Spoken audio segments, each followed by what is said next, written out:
The American policy was then to repatriate people who'd fled to Korea or the Soviet Union, and they brought Oswald back. The question could then be raised, why didn't the CIA debrief him when he came back, find out what he did in the Soviet Union, what he knew? Apparently, the CIA did not really do that. There's some dissension about that because of links he had in Dallas with people who might have had connections with the CIA. But there was no systematic debriefing.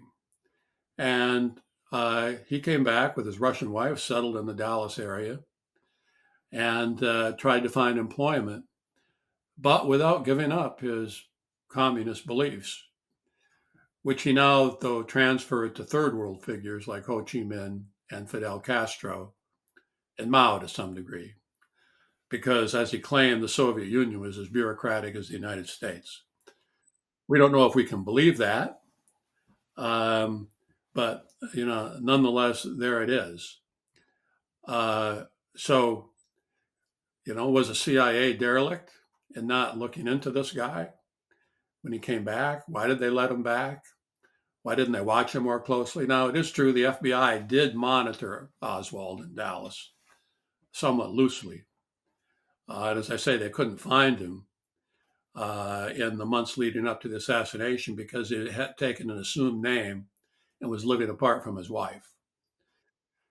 So this was a very shadowy character. And he did make a statement to somebody in Dallas, roughly at this time, about his wife, saying, "My wife never will understand why he came back to the United States." He kind of left it there. So, you raise a good question. Given Oswald's background and all the things he had done, why was there such a mystery about what his motives were and who he was? A communist shoots the president, and they blame conservatives and right wingers for it. In the city of Dallas, that clearly makes no sense.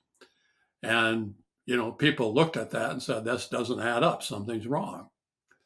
And therefore, from out of that, you get the conspiracy theories. Now, as you do point out, the left always had a history of this sort of thing. Whenever an event happened for which the left might be blamed, they threw a shroud of controversy over it. The Rosenbergs, Elger Hiss, all sorts of things. They weren't guilty. They weren't communists. They were. This never happened reciprocally. If some right winger did something, there was never any effort of that kind to throw a cloud of controversy and confusion over it. But that is what happened in the aftermath of the Kennedy assassination, because communists didn't want to be blamed for it. Now, there are other elements, too, which contributed to it.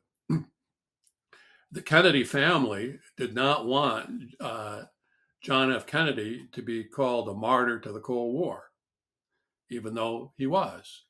They wanted him to have died for civil rights, even though he'd done very little for civil rights. At the time, he'd supported a bill very belatedly, but Jackie Kennedy herself said in the aftermath that it's unfortunate he was killed by a silly communist. It would have been better had he been killed for civil rights. That didn't make any difference. They went ahead and said the same thing anyway.